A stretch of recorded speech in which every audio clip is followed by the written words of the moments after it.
आनंद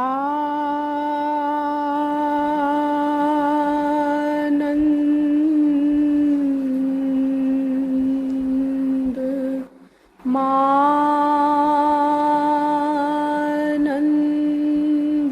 कर प्रसन्नम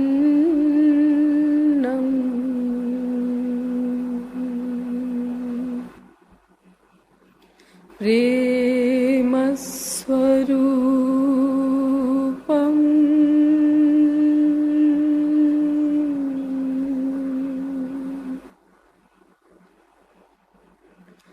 ब्रज भाव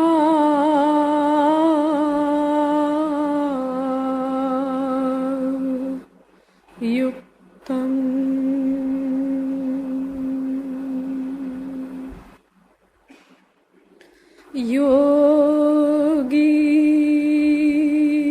योगीन्द्र मीड्यम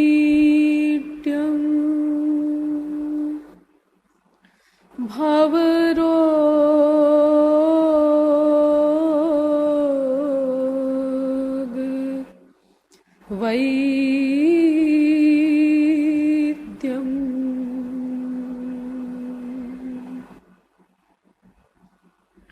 गुरुम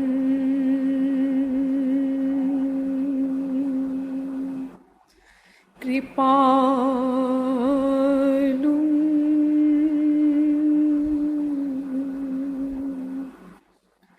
प्रणमामि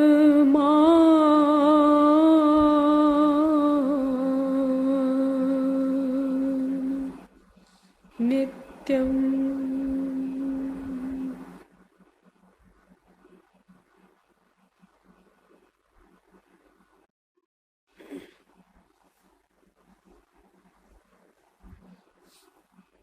तत्व जिज्ञासु महानुभाव, दैनिक नियमानुसार पहले कुछ देर श्री हरिनाम संकीर्तन कर लीजिए, पश्चात विषय प्रारंभ किया जाएगा। भजो गिरिधर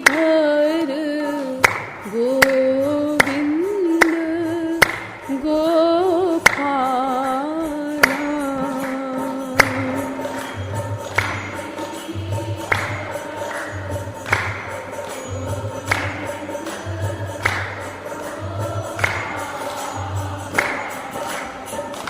भजो गिरिधर गोविंद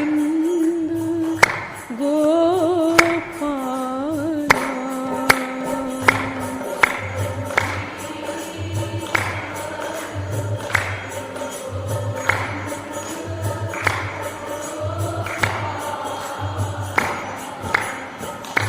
भजो गिरिधर गोविंद गोपाला,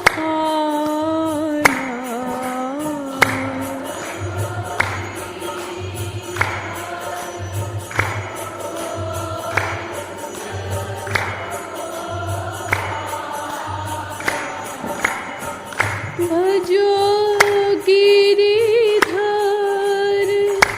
गोविंद गोपाला,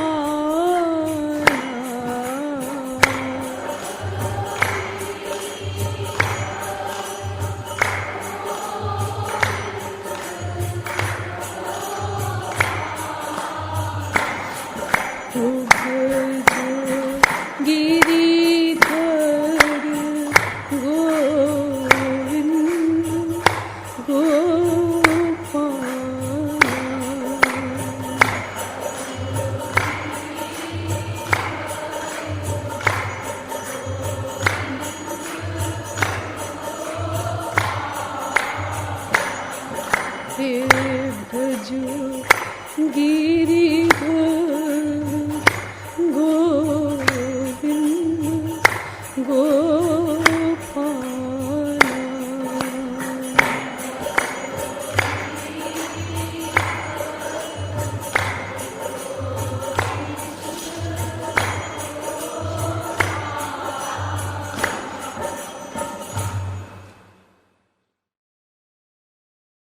बोलिए वृंदावन बिहारी लाल की, बोलिए जगत गुरु श्री कृपालु जी महाराज की।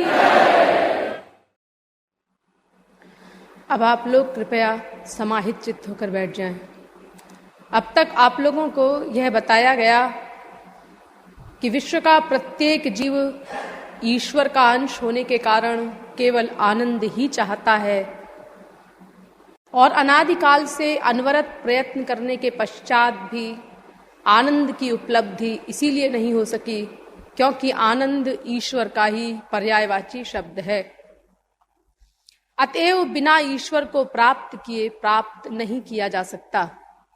ईश्वर प्राप्ति के लिए ईश्वर को जानना आवश्यक है। ईश्वर को जानने के लिए जब शास्त्रों वेदों में गए तो पता चला कि ईश्वर को कोई नहीं जान सकता क्योंकि ईश्वर प्राकृत इंद्रिय मन बुद्धि से सर्वथा परे है। हम लोग निराश हुए, लेकिन पुनः शास्त्रों वेदों ने बताया कि यदि ईश्वर किसी पर कृपा कर दे और कृपा द्वारा अपनी अचिंत्य अलौकिक दिव्य महाशक्ति प्रदान कर दे तो ऐसा सौभाग्यशाली जीव ईश्वर को जान सकता है, देख सकता है, प्राप्त कर सकता है एवं अनंत काल के लिए मालामाल हो सकता है। पश्चात आपको बताया गया कि ईश्वरी कृपा ईश्वरी शरणागति से होती है और शरणागति मन को करनी है। मन अनादिकाल से संसार में आसक्त है, इसीलिए संसार के स्वरूप पर गहराई से विचार करके मन को ये बात समझानी होगी, बुद्धि में बैठानी होगी कि संसार में कुत्रापि सुख का लवलेश भी नहीं है और कुत्रापि दुख भी नहीं है। अपना माना हुआ अर्थात मनः कल्पित सुख ही हमको संसार की किसी वस्तु में मिलता है और फिर उसके वियोग में, उसके अभाव में उतनी ही मात्रा का दुख मिलता है। इस प्रकार मन के राग द्वेष से रहित हो जाने के पश्चात एक श्रोत्रीय ब्रह्मनिष्ठ महापुरुष की आवश्यकता पड़ती है। वेदों शास्त्रों ने बताया कि उसकी हेल्प के बिना हम एक कदम भी ईश्वरीय पथ पर नहीं चल सकते।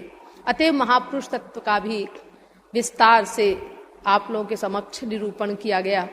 पश्चात आपको ईश्वर प्राप्ति के 3 मार्ग बताए गए, कर्म, ज्ञान एवं भक्ति, और ये सिद्ध किया गया कि भक्ति रहित कर्म भी निंदनीय है। वो स्वर्ग से अधिक और कुछ नहीं दे सकता और स्वर्ग तो माया का ही एरिया है जहाँ से लौटने पर मानव देह भी नहीं मिलती, कुत्ते, बिल्ली, गधे, सूअर आदि की योनियों में पटक दिया जाता है।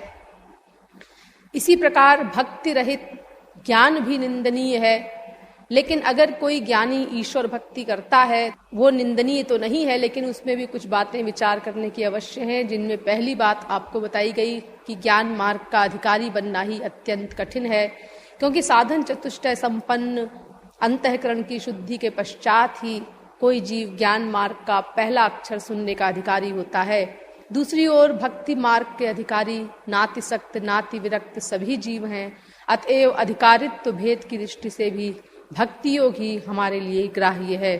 पश्चात इन दोनों मार्गों को लेकर के इनके बीच का भी अंतर बताया गया कि ज्ञान योगी का पग पग पर पतन होता है, क्योंकि उसकी रक्षा भगवान नहीं करते, लेकिन भक्ति योगी की रक्षा भगवान स्वयं करते हैं, अस्तु उसके पतन का प्रश्न ही पैदा नहीं होता।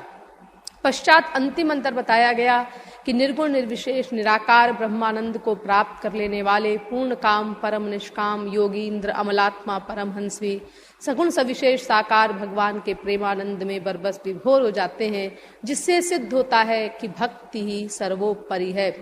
पश्चात इस भक्ति के विषय में आपको बताया गया कि भक्ति भगवान की सबसे अंतरंग शक्ति का नाम है और ये करोड़ों साधन करने पर भी प्राप्त नहीं होती। ये एकमात्र किसी वास्तविक रसिक महापुरुष की कृपा से ही मिलती है।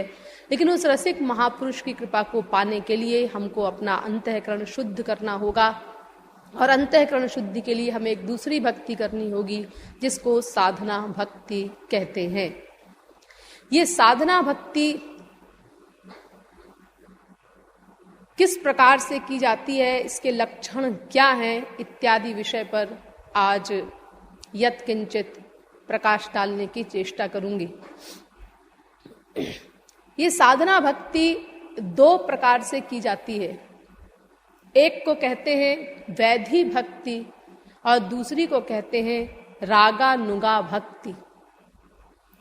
वैधि भक्ति माने जो शास्त्र के अनुसार की जाए, शास्त्र की विधि के अनुसार जो भक्ति की जाती है उसको वैधि भक्ति कहते हैं। यानी शास्त्र की विधि क्या? शास्त्र का जो संविधान है वर्णाश्रम धर्म, उसका भी पालन करे और भक्ति भी करे। यानी शरीर से वर्णाश्रम धर्म का पालन करे और मन से श्री कृष्ण की भक्ति करे। और रागानुगा भक्ति में वर्णाश्रम धर्म के विधि निषेधात्मक कानून, शास्त्र वेद के कायदे कानून, ये सब नहीं होते। वहां केवल श्याम मिलन की लालसा से भक्ति में प्रवृत्ति होती है। अच्छा, थोड़ा और गहराई से समझ लीजिए।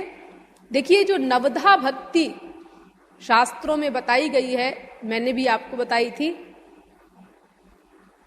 ये नवधा भक्ति श्रवण, कीर्तन, स्मरण आदि दोनों में करनी होती है एक सी, वैधि भक्ति में भी और रागानुगा भक्ति में भी। अंतर क्या है? दोनों में नवधा भक्ति करनी है, तो फिर वैधि भक्ति रागानुगा भक्ति में अंतर क्या है?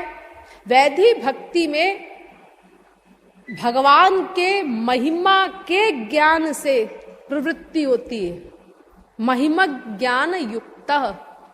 यानी भगवान का ऐश्वर्य सुना हमने, महिमा सुनी, फिर हमारी प्रवृत्ति हुई उनकी भक्ति करने के लिए। और रागानुगा भक्ति में केवल लोभ से प्रवृत्ति होती है, श्याम मिलन की कामना से प्रवृत्ति होती है, श्याम सुंदर से मिलना है, उनकी सेवा करनी है। इस लोभ से जो भक्ति हो उसको रागानुगा भक्ति कहते हैं।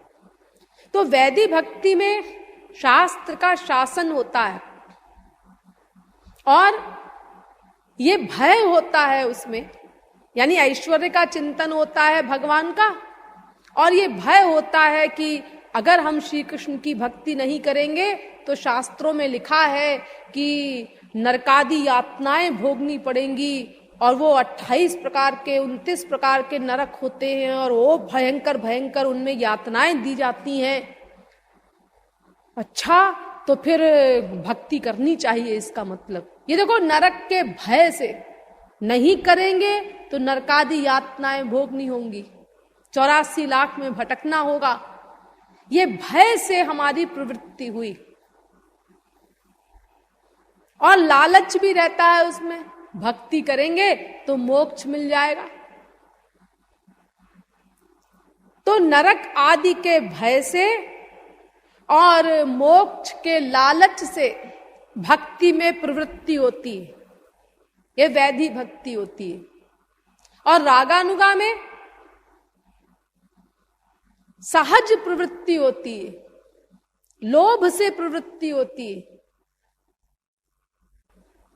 यानी कोई रागानुगा भक्ति का महापुरुष मिल गया हमको और उसने समझा दिया कि देखो, काहे को बिना वजह तुम इतना लेबर करते हो, वैधि भक्ति में बहुत कठिन है और फिर आगे भी लॉस है, उसमें हानि है, सीट भी बहुत नीचे मिलेगी। तो श्याम सुंदर से ऐसे ही प्रेम करो, सहज प्रेम करो, वो तो तुम्हारे अपने हैं, सहज स्नेही हैं, नेचुरल नाता है तुम्हारा उनसे, कोई जबरदस्ती मानने वाला नहीं है, कल्पित नाता नहीं है श्री कृष्ण से। अरे देखो, संसार में जितने भी नाते हैं ये तो कल्पित नाते हैं। आज हमारा जो बाप है वो 1000 बार, अनंत बार हमारा बेटा बन चुका है। जो बेटा है हमारा वो अनंत बार हमारा बाप बन चुका है। हमारी स्त्री अनंत बार हमारा पति बन चुकी है, हमारा पति अनंत बार हमारी स्त्री बन चुका है, हमारी जो बेटी है आज वो अनंत बार हमारी माँ बन चुकी है। यानी ये सब नाते हैं क्या? ये तो जोकरी है, नश्वर नाते हैं और एक जन्म के लिए लिमिटेड है।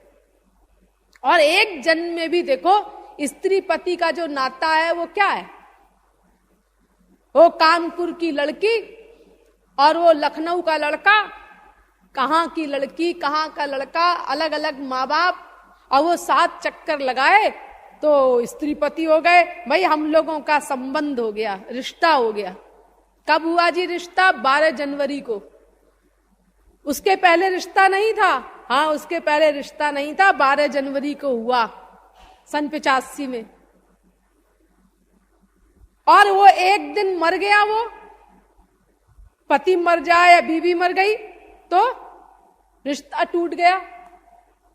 अरे ना भी मरे तो भी क्या ठिकाना तलाक हो जाए।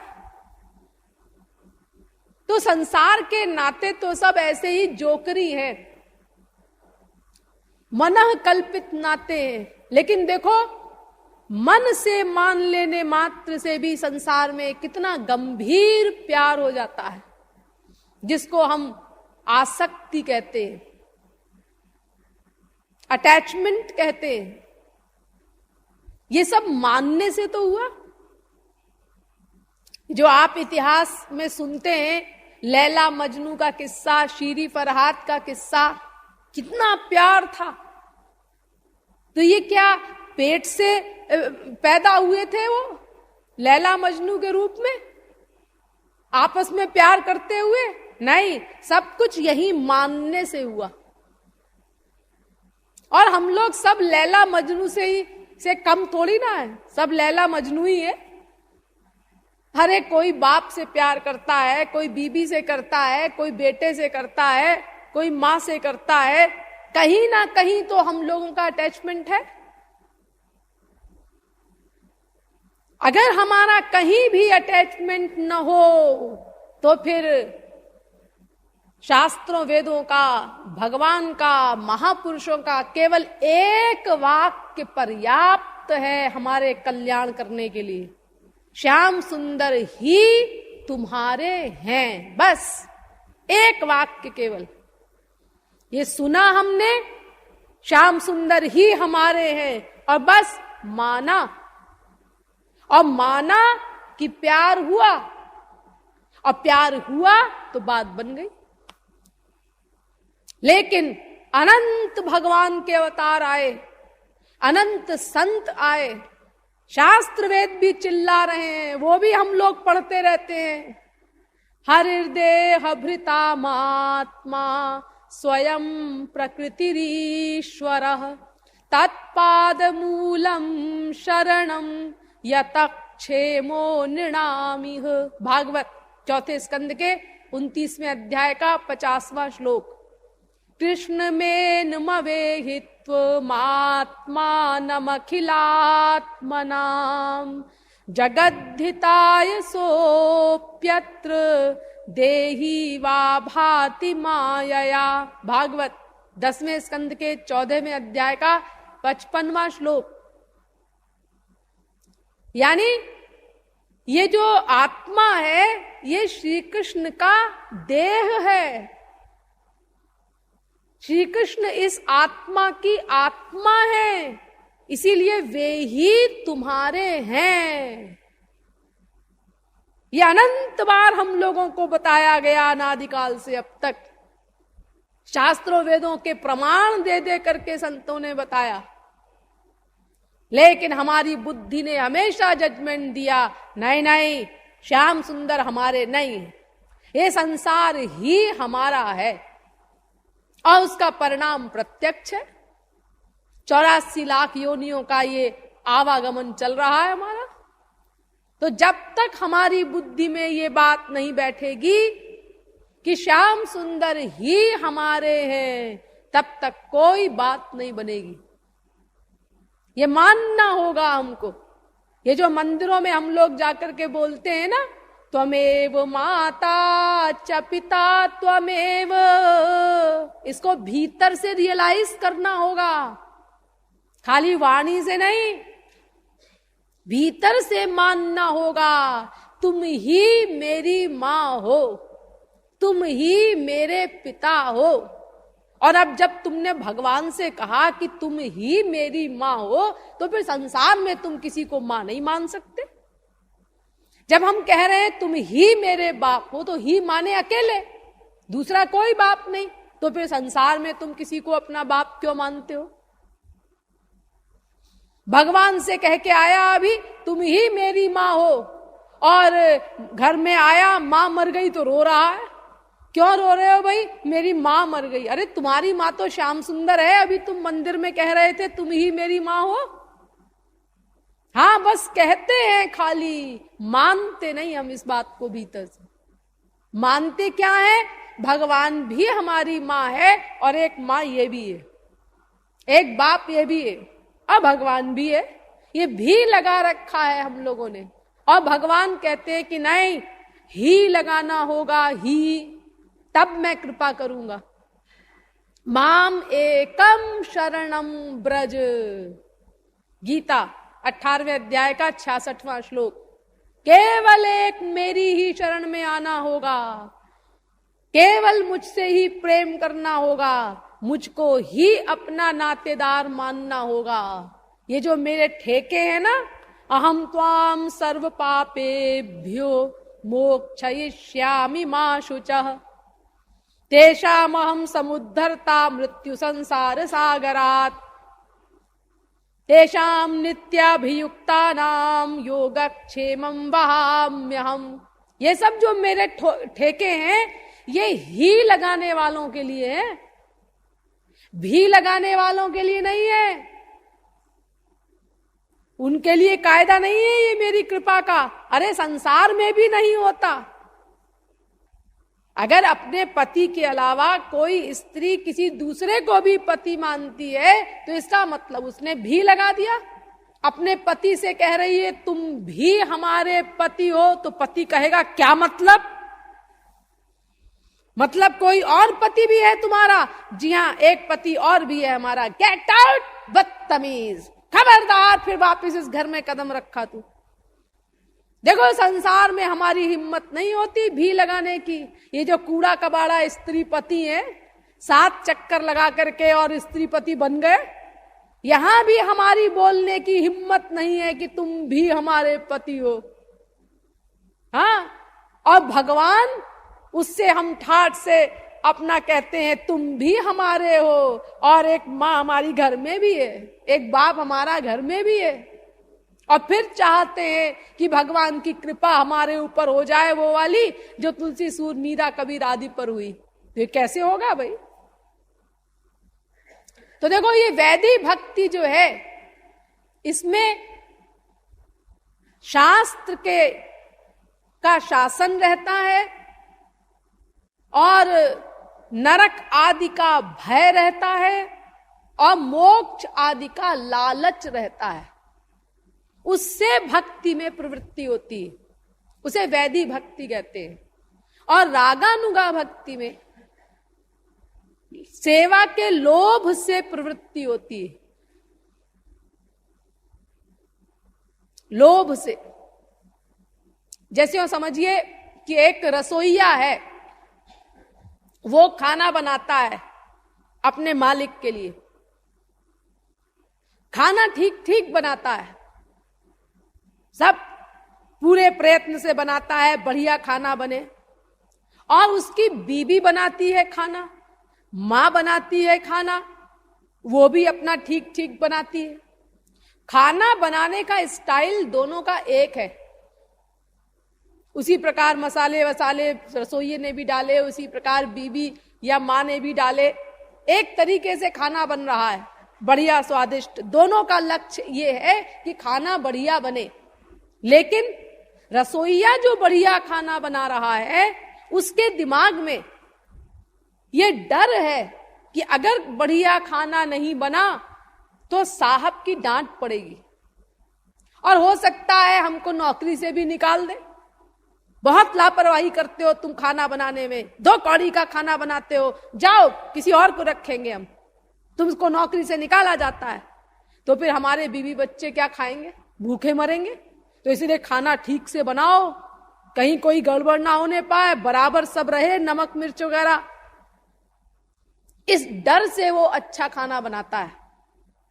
और लालच भी है उसको इनाम का कि भाई बढ़िया स्वादिष्ट खाना बनाएंगे तो साहब खुश हो जाएंगे, तो कुछ इनाम भी दे देंगे, कपड़े लत्ते वगैरह। ये लालच भी है। लेकिन उसकी बीवी जो खाना बना रही है या मां जो खाना बनाती है अपने बेटे के लिए, वहां पर ममता भरी बुद्धि है उसकी। खाना स्वादिष्ट भी बने ताकि मेरा बच्चा अच्छी तरह से खाए, पेट भर के खाए, लेकिन ऐसा भोजन भी होना चाहिए जो उसके स्वास्थ्य को नुकसान ना करे, उसकी आदत भी ना बिगड़े। ये सब सोच के, ये बुद्धि रख करके फिर वो भोजन बनाती है। उसकी ममता है, प्यार युक्त भोजन बन रहा है वो। हो सकता है कल को रसोईया भी प्यार युक्त भोजन बनाने लगे साहब के लिए। यानी जो भोजन बनाने में वर्तमान में अंतर है रसोइये में और बीबी में या मां में, वही अंतर वैधि भक्ति में और रागानुगा भक्ति में होता है। जैसे वो रसोइया डर के मारे अच्छा भोजन बनाता है, इनाम आदि के लालच से अच्छा भोजन बनाता है, ऐसे ही नरक आदि की यातना न भोगनी पड़े इस डर से और संसार के दुखों से छुटकारा मिले, मोक्ष आदि मिले, इस लालच से जो भक्ति होती है उसको वैधि भक्ति कहते हैं। और जैसे वो मां ममत्व युक्त भोजन बनाती है अपने बच्चे के लिए, ऐसे ही सेवा के लोभ से, श्याम मिलन की सहज कामना से जिस भक्ति में प्रवृत्ति होती है उसे रागानुगा भक्ति कहते हैं। लेकिन भविष्य में जैसे वो रसोइया साहब के लिए प्रेम युक्त खाना भी बना सकता है, हो सकता है कल को उसका प्रेम हो जाए साहब से और वो भी प्यार युक्त खाना बनाने लगे, ऐसे ही कई वैधि भक्ति वाले बाद में रागानुगा भक्ति में भी चले गए। उनकी ये बात समझ में आ गई कि भाई ये बिना वजह ये वैधि भक्ति में इतना परिश्रम भी है और फिर सीट भी बहुत नीचे मिलती है, तो क्या फायदा है इसमें खपने का, अपन रागानुगा भक्ति में जाएं। क्योंकि वैधि भक्ति में तो बड़े कड़े कड़े नियम होते हैं। 64 अंग हैं वैधि भक्ति के, 64 अंग जिनका पालन करना होता है वैधि भक्ति वालों को। अगर आप लोग सुने तो घबरा जाएं। एक एक चीज का नियम है वहां पर। गुरु के सामने कैसे बैठा जाए, गुरु के पीछे कैसे चला जाए, गुरु के सामने कैसे बोला जाए, हर चीज का नियम है, कायदा है, कानून है। जरा भी गड़बड़ किया तो अपराध, अपराध, अपराध। बड़ी मुसीबत है, बड़े कड़े कड़े कानून है। एक बार जब हमारे महाराज जी ने चित्रकूट सम्मेलन कराया था, जगत गुरु बनने के पूर्व वहीं से भूमिका प्रारंभ हुई थी ना, आप लोगों को मैंने एक बार डिटेल में बताया था।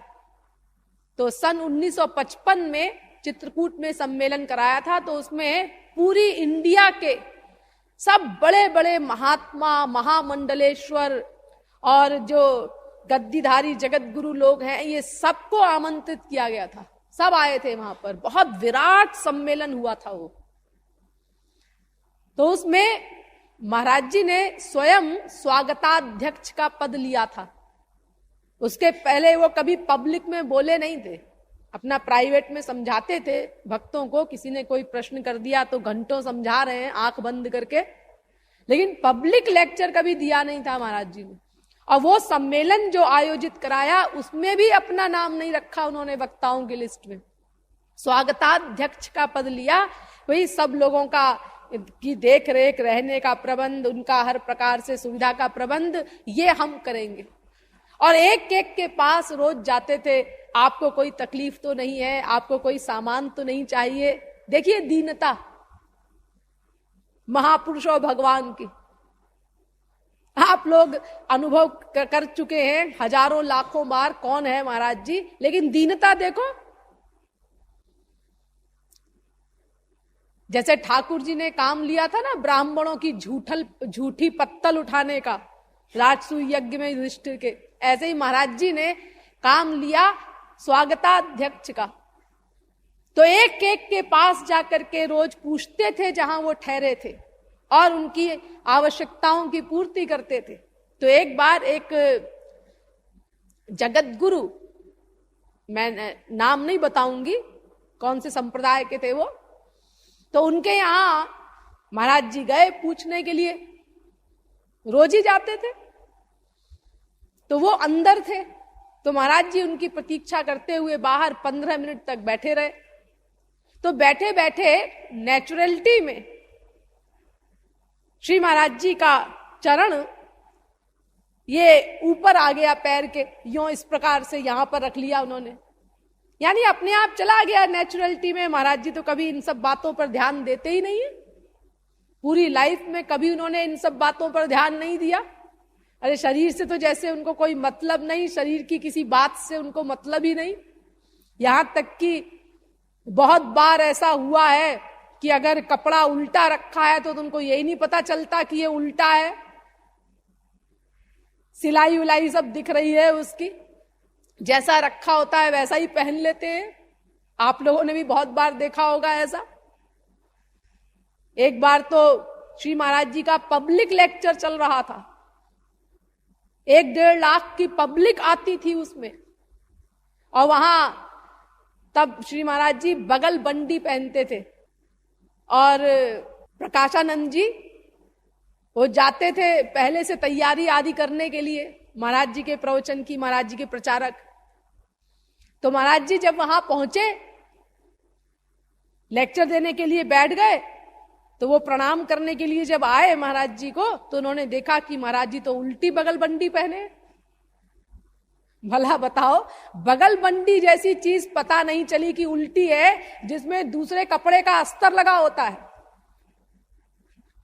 हाँ, उल्टी पहन के इतनी पब्लिक में लेक्चर होने जा रहा है, 1.5 लाख पब्लिक, और उल्टी पहन के आ गए। तो उन्होंने देख लिया और महाराज जी के कान में जाकर के कहा, महाराज जी बगल बंडी उल्टी है।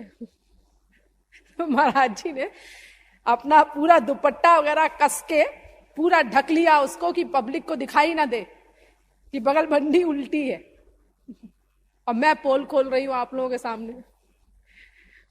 यानी ये हाल जिसका है। ऐसे ही एक बार मेरे पास आए हुए थे बंबई में, तो मोजा गलती से मैंने उल्टा रख दिया, तो वो मोजे उल्टे रखे थे, महाराज जी ने ऐसे ही पहन लिए। अब जब बाहर आए तो सत्संगियों ने कहा, महाराज जी ये मोजे तो आपने उल्टे पहने हैं। तो महाराज जी ने देखा और तुरंत बात बनाई, अरे नहीं वो हमने जानबूझ के पहने हैं, सीधा तो यही है। बोले इसी को तो सीधा कहते हैं, क्योंकि देखो ये सिलाई अगर अंदर की तरफ रहेगी तो वो चुभेगी पैर में, तो बाहर रहेगी तो पैर को आराम मिलता है ना, अंदर से स्मूथ है। यानी वो ये दिखाने की पूरी कोशिश करते हैं कि हाँ ये हम जानबूझ के ये करते हैं, ये सब हमें अक्ल है, कपड़े कैसे पहने जाएं, कैसे क्या किया जाए। वो बिल्कुल आउट नहीं करना चाहते इस बात को कि हमारा मन श्री कृष्ण की प्रेम समाधि में रहता है, दिव्य प्रेम समाधि में रहता है। इसीलिए ये सब गड़बड़ियां होती हैं, ये किसी को पता न चले। पूरा प्रयत्न करते हैं इस बात का, बड़े ढंग से रहना चाहते हैं, किसी को उनकी असलियत आउट ना हो, लेकिन वो गड़बड़ हो ही जाती है कभी कभी। जो हमेशा एक्टिंग करेगा तो कभी ना कभी तो गड़बड़ हो ही जाएगी उसमें। एक बार जगत गुरु बनने के पहले की बात है, श्री महाराज जी के कांटेक्ट में उस समय बहुत बड़े बड़े लोग ही थे, क्योंकि जनरल पब्लिक में तो बोलते नहीं थे महाराज जी। तो ये बड़े बड़े जजेस और कमिश्नर्स, ये सब लोग थे। तो एक बार शाम को सब लोग आते थे महाराज जी के पास, इकट्ठे होते थे, रात के 12-12 बजे तक बैठे रहते थे। एक बार इन सब लोगों को, उन लोगों का भी कोई बड़ा ऑफिसर था तो वहां जाना था दावत में। अब महाराज जी के बिना आज रहना पड़ेगा, ये सबको बहुत खल रहा था। बिल्कुल लेश मात्र इच्छा नहीं थी, लेकिन जाना जरूरी था बहुत। तो सबने महाराज जी से बहुत प्रार्थना की, मिलकर के पीछे पड़ गए, महाराज जी आप भी चलिए ना हमारे साथ, हमारे मित्र बन करके या हमारे रिश्तेदार बन करके। हम आपके बिना नहीं रह पाएंगे और जाना हमको बहुत जरूरी है। महाराज जी ने बहुत टाला, वो लोग पीछे पड़ गए, नहीं महाराज जी प्लीज चलिए चलिए, बहुत गिड़गिड़ाए। तो महाराज जी ने कहा अच्छा ठीक है, और एक ड्रेस पहन ली और उन लोगों से कहा कि देखो वहां एक शर्त पे मैं चलूंगा कि कोई भी मुझे महाराज जी मत कहना, सब डॉक्टर साहब कह करके पुकारना। और बाकायदा 2-3 घंटे प्रैक्टिस कराई महाराज जी ने कि अब जितनी देर तुम लोग यहां पर हो डॉक्टर साहब ही हमको बोलो, ताकि अभ्यास हो जाए, नहीं तो वो आउट हो जाएगा। तो सबने डॉक्टर साहब रास्ते भर वो लोग महाराज जी को डॉक्टर साहब कह करके ही बात करते रहे कि आदत पड़ जाए। लेकिन वहां जब भोजन करने बैठे सब लोग, तो एक भक्त बोला महाराज जी ये आम बहुत मीठा है, ये खाइए। यानी वो गड़बड़ हो गई एक्टिंग। उसके पहले सब डॉक्टर साहब कर रहे थे, अब वो आम देखा तो ये तो महाराज जी के लायक, महाराज जी ये आम बहुत मीठा है। अब सब लोग वो देखने लगे वहां के लोग कि महाराज जी कोई महात्मा जी आए हुए हैं क्या यहाँ पर। तो महाराज जी तो हमारे बहुत चतुर हैं, उन्होंने तुरंत अपना बात बना करके बात पलट दी, तुरंत सबका ध्यान डाइवर्ट कर दिया दूसरी बात में। तो देखो जो हमेशा नेचुरलिटी में रहे, एक्टिंग अगर की जाती है तो एक्टिंग कभी कभी गड़बड़ हो जाती है। तो ऐसे ही जो हमेशा अपना भगवत प्रेम में लीन रहता है वो महापुरुष की ओरिजिनल अवस्था रहती है। लेकिन हम लोगों के बीच में जब आते हैं ये तो प्राकृत नर अनुरूप सब कुछ करने की चेष्टा करते हैं, छिपाने की चेष्टा करते हैं अपने को भगीरथ प्रयत्न के द्वारा, लेकिन कभी कभी उसमें गड़बड़ हो जाती है एक्टिंग में, तो फिर आउट हो जाता है। एक बार आप लोगों को बहुत पुरानी बात बताएं, मेरे सामने की बात है, बहुत ठंड थी यहां, इसी मनगढ़ की बात है, बहुत ठंड थी, 0 टेम्परेचर था। और श्री महाराज जी बाहर निकल आए और ऐसे ही अपना एक शर्ट पहने हुए और आंगन में बैठ गए सबके बीच में। तो सब लोगों ने कहा कि महाराज जी आप ऐसे ही आ गए, इतनी ठंड है आज, और लोगों ने 3-3, 4-4 स्वेटर और सब ओढ़ रखा था, यूं करके बैठे हुए थे। तो महाराज जी ने कहा देखा सब लोगों ने इतने स्वेटर पहने हुए हैं, ठंड है आज, सब लोग कह रहे हैं। तो महाराज जी ने अपने सेवा करने वाले को बुलाया, अरे भाई हमारा स्वेटर लाओ, आज बहुत ठंड है। अब मंगवाया, और उसके बाद अपना एक हाफ स्वेटर, फिर उसके बाद एक फुल स्वेटर, फिर उसके ऊपर स्वेटर, फिर उसके ऊपर गाउन, फिर टोपा, फिर अपना यहां तक का पूरा ऊन का पजामा, और ऊपर कंबल भी मंगवाया, फिर कंबल भी ओढ़ के, फिर थैलियां भी मंगवाई, वो भी गरम लेके बैठ गए। बोले हाँ वाकई बहुत ठंड है। खैर बैठे रहे, हो गया। दोपहर के समय महाराज जी मौसी के यहां जाते थे, आप लोगों को याद हो तो। ठाकुर जी की तरह महाराज जी की भी 2 मां थी, एक जन्म देने वाली और पालन महाराज जी का बचपन में प्रमुख रूप से मौसी ने ही किया था। तो रोज दोपहर में उठ के महाराज जी मौसी के यहां जाते थे। तो उसी प्रकार चले गए, सारे कपड़े पहने हुए जैसे सवेरे पहने थे कि आज ठंड बहुत है। अब दोपहर में तो गर्मी हो गई, तो खूब तेज धूप निकली, सब तो खूब गर्मी हो गई थी। तो जब वहां से आए, सब लोग इंतजार कर रहे थे आंगन में, तो देखा महाराज जी तो अपना 2-2, 3-3 स्वेटर और वो गाउन और वो टोपा और सब कुछ जैसे सवेरे पहन के बैठे थे वैसे आए, और कंबल लेके कंबल भी ओढ़ने लगे। और उसके बाद जब बैठ गए तो फिर लोगों पर ध्यान गया महाराज जी का, बोले अरे तुम लोग स्वेटर नहीं पहने हो, इतनी ठंड है। तो किसी ने कहा महाराज जी आप थोड़ी ना ठंड है, वो तो सवेरे थी। तो कहते हैं अरे अब ठंड नहीं है, बताया क्यों नहीं हमको। महाराज जी को इतनी झेप सी लगी कि देखो मैं आउट हो गई, मेरी बात लज्जा सी आई महाराज जी के चेहरे पे, जो एक्सप्रेशन था कि देखो मैंने क्या कर दिया, ये लोग क्या सोचेंगे। तो जल्दी से अपना फिर सारे सब स्वेटर वेटर सब उतार दिए और फिर बैठे अपना एक शर्ट में। यानी देखो कभी कभी गड़बड़ हो ही जाती है, जब जो हमेशा एक्टिंग करे तो कभी कभी उसकी पोल पट्टी खुल जाती है। अरे ऐसी बहुत सी बातें बीच बीच में होती रहती हैं, आप लोगों को पता है। मैं तो खाली इस प्रकरणवश मुझे ये 2-3 बातें याद आ गई कि देखो वो महाराज जी इन सब बातों पर कभी ध्यान देते नहीं, शरीर से जिसको इतना ज्यादा शरीर से जो अनअफेक्टेड है, कोई मतलब ही नहीं उसको, तो उसके लिए फिर ये कहां ध्यान जाएगा कि भाई हमारा चरण ऊपर आ गया है पैर के। तो महाराज जी नॉर्मेलिटी में अपना, उनका पैर अपना ऊपर आ गया, ऐसे करके बैठ गए। तो उनके लोग आए जगत गुरु जी के, और उन्होंने कहा ये पैर नीचे करके बैठिए, जगत गुरु जी आने वाले हैं, जगत गुरु जी आ रहे हैं, पैर नीचे करके बैठिए। अब जगत गुरु जी आ रहे हैं तो महाराज जी के गुरु तो थे नहीं, अरे वो तो एक अतिथि थे, और फिर ओरिजिनल जगत गुरु भी नहीं थे, गद्दीधारी जगत गुरु थे। ओरिजिनल जगत गुरु तो फिर बाय राइट सारे संसार का गुरु होता ही है, चाहे कोई उसको माने ना माने, अरे उसका मतलब ही है जगत गुरु। तो वास्तविक गुरु है वो तो सबका, क्योंकि ओरिजिनल जगत गुरु है वो, सब गुरुओं का भी गुरु है। तो ओरिजिनल जगत गुरु भी नहीं थे, गद्दीधारी थे, एक जो गद्दियां चली आ रही है सब जगत गुरुओं की, कोई ना कोई बैठता ही है उस पर। लेकिन देखो इस प्रकार से रुआब दिखाया उनके लोगों ने, और भी दिखाया एक बार उसी सम्मेलन में। वो श्री महाराज जी ने उस सम्मेलन में सीताराम को सभापति बनाया था, यानी सब लोगों से ये कहा कि भाई महाराज जी सोचने लगे कि यहां पर अध्यक्ष हम किसी भी जगत गुरु को बनाएंगे तो बाकी जगत गुरुओं को फीलिंग होगी, सभी संप्रदाय के जगत गुरु वहां पर आए हुए थे कि उसको बनाया, हमको क्यों नहीं बनाया। तो इस झंझट से बचने के लिए श्री महाराज जी ने, अयोध्या से एक मंडली आई हुई थी, वो सीताराम बनते थे जो, वो भी आए थे। वो सम्मेलन सवेरे से रात के 12 बजे तक चलता था और 1 सेकंड का बीच में गैप नहीं होता था। वो कथा खत्म हुई तो लेक्चर शुरू हुआ, तो फिर लीला शुरू हो गई, इस प्रकार लगातार चलता रहता था। तमाम प्रकार का मैटर पब्लिक को मिलता था कि भाई खाली लेक्चर ही लेक्चर होगा तो पब्लिक बोर हो जाएगी, तो बीच बीच में लीला आदि भी होती थी।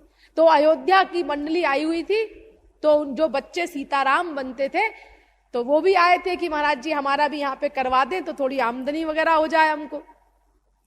तो महाराज जी ने उनसे कहा कि देखो ये सीताराम को वनवासी श्रृंगार के रूप में, क्योंकि चित्रकूट में तो वनवासी रूप में ही भगवान रहे थे, तो इनका वनवासी श्रृंगार करके रोज यहाँ पर बैठा दिया करो मंच पर, सभापति हमने इनको बनाया है सीताराम को। तो वो रोज बैठते थे, और जब बड़े बड़े विद्वान जगत गुरु लोग और बहुत बड़े बड़े विद्वान जो प्रमुख थे, उनका जो समय था बोलने का, उसमें वो बैठते थे, क्योंकि पूरे समय तो वो बैठ नहीं सकते थे, बच्चे थे।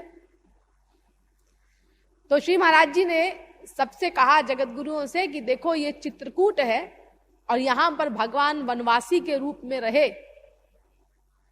इसीलिए यहां पर सिंहासन पर बैठ करके बोलना ये मर्यादा के खिलाफ होगा। और फिर अध्यक्ष भी, सभापति भी सीताराम है, वो बैठे हैं। तो सब जगत गुरुओं ने ये बात मान ली, एक को छोड़कर। सबने कहा बिल्कुल ठीक बात है, उचित है ये बात। तो सब अपना सादे मंच से नीचे बैठ करके बोलते थे। लेकिन वो जगत गुरु जिनके यहां ये पैर वाला किस्सा हुआ, उनके अनुयायियों ने कहा कि ऐसा नहीं हो सकता, हमारे गुरुजी तो सिंहासन पर बैठ करके ही बोलेंगे। श्री महाराज जी ने बहुत समझाने की चेष्टा की, उन्होंने डांट दिया महाराज जी को, आप क्या समझे, आप तो बच्चे हैं अभी। महाराज जी की उम्र भी 30 साल की थी करीब उस समय, और वो लोग तो सब बुढ़े बुढ़े थे।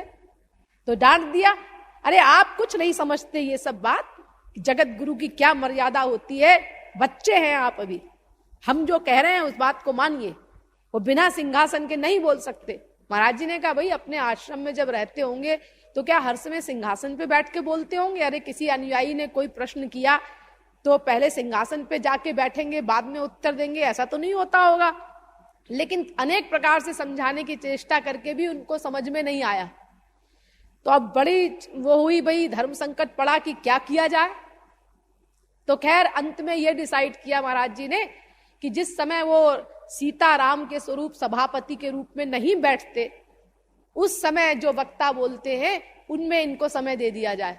तो सवेरे का समय उनको दे दिया गया और आधा घंटे की जगह 1 घंटे का समय दे दिया गया। वो बड़े विभोर और सिंहासन पर बैठ करके अपना बोलते थे।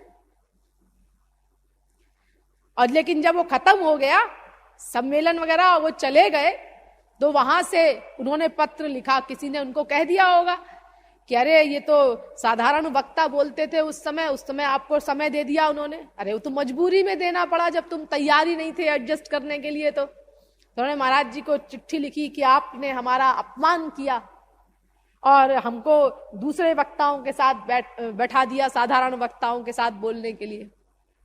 तो जब हमारे महाराज जी जगत गुरु बने, काशी विद्वत परिषद में गए और उनको जगत गुरु तम की उपाधि प्रदान की गई काशी के 500 मूर्धन्य विद्वानों के द्वारा, जो भारत के मूर्धन्य विद्वान हैं, उनकी सभा है काशी विद्वत परिषद।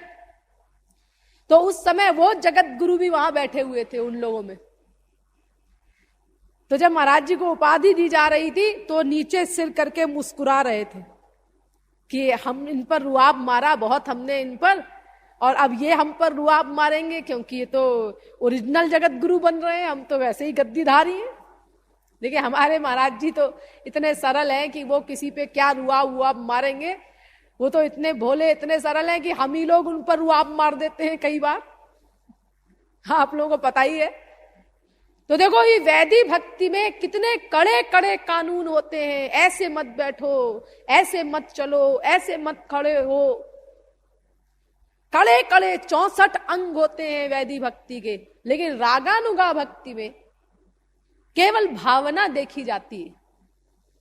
भावना हमारी भीतर की सही होनी चाहिए, बाहर के कायदे कानून विशेष नहीं होते, थोड़े बहुत तो होते, ऐसा नहीं कि बिल्कुल नियम नहीं, लेकिन न्यूनता होती है। रागानुगा भक्ति में नियमों की बहुत न्यूनता होती है और प्रारंभिक स्टेज में उन नियमों का पालन करना साधक के लिए अनिवार्य होता है। ये 5 कोश होते हैं हमारे, अन्नमय कोश, प्राणमय कोश, मनोमय कोश, विज्ञानमय कोश, आनंदमय कोश, एक से एक ऊंचे। तो जो पहला अन्नमय कोश है, जब वो क्रॉस कर जाए, उसको लांघ न जाए जब तक, तब तक उन सब नियमों का पालन साधक को करना चाहिए। ऐसा नहीं कि हाँ अपने को विदेह मान ले, हम तो रागानुगा भक्ति वाले हैं जी, हमारे लिए क्या नियम क्या कायदा कानून, ऐसा नहीं। अभी तुम प्रारंभिक अवस्था में हो, नियम का पालन भी आवश्यक है। इसी प्रकार खाने पीने आदि का भी संयम रखना चाहिए, एकदम अपने को सिद्ध नहीं मान लेना चाहिए। और 100 बात की एक बात रागानुगा भक्ति में कि भाई गुरु के शरणागत रहो, बस गुरु के शरणागत होकर के वो जो नियम बताए उनका पालन भी करो, एंड तक शरणागत रहो, भीतर से आंतर साधना भी करो और ऊपर से नियमों का पालन भी करो जो गुरु बताता है, जो तुम्हारी स्टेज के अनुसार आवश्यक है। यानी अपनी बुद्धि को गुरु की बुद्धि से जोड़े रहो, और ये जोड़ना तब तक रखो जब तक दिव्य प्रेम न प्राप्त हो जाए। अरे उसके बाद भी, भगवत प्राप्ति के बाद भी गुरु के पीछे ही तुमको सीट मिलेगी भगवत धाम में भी, वहां भी तुमको अनुगत रहना पड़ेगा गुरु के। डायरेक्ट सेवा नहीं मिलती राधा कृष्ण की किसी जीव को, गुरु के केयर ऑफ ही आपको भगवत प्राप्ति के बाद भगवान के धाम में भी भगवान की सेवा मिलेगी। जिस सीट पर आपका गुरु है बस उसके पीछे आपकी सीट होगी। यानी गुरु की बराबरी कोई भगवत प्राप्ति के बाद भी नहीं कर सकता, हमेशा उसको गुरु के पीछे ही रहना पड़ेगा। यह शास्त्र का कायदा है। और जब तक भगवत प्राप्ति नहीं होती तब तक तो लेश मात्र भी अगर अपनी बुद्धि का प्रयोग किया तो फिर खतरे में पड़ जाएगा वो। एक बार एक व्यक्ति ने अपने गुरुजी से कहा कि गुरुजी आप गोलोक तो जाएंगे ही, आपके लिए सिंहासन आएगा, तो हमें आप सिंहासन पर मत बैठाइएगा, खाली हम आपके सिंहासन को पकड़ लेंगे बस, तो हम भी चले चलेंगे आपके साथ गोलोक, इसमें आपको क्या आपत्ति है? गुरुजी बोले हाँ, हमको क्या आपत्ति है। तो खैर सिंहासन आया, गुरुजी बैठे और सिंहासन चला, तो उसने अपना सिंहासन के पैर पकड़ लिए। अब चलता गया सिंहासन, ऊंचा ऊंचा चलता गया। तो रास्ते में उसने गुरुजी से पूछा, गुरुजी गोलोक में तो गायें बहुत होंगी? बोले हाँ है। कितनी बड़ी बड़ी गाय होती होंगी गुरुजी गोलोक में? तो गुरु ने कहा अरे अब तुम चल ही रहे हो, वहीं चल के देख लेना। तो इतने में अपना उसने कहा इतनी बड़ी बड़ी होती होंगी, और चला आया नीचे। यानी गुरु ने कहा कि तुम वहां चल के देख लेना, उसने टांग अड़ा दी, इतनी बड़ी बड़ी तो होती होंगी, और चला आया नीचे। तो जरा भी बुद्धि का प्रयोग नहीं करना है, हमेशा गुरु के शरणागत रहना है एंड तक।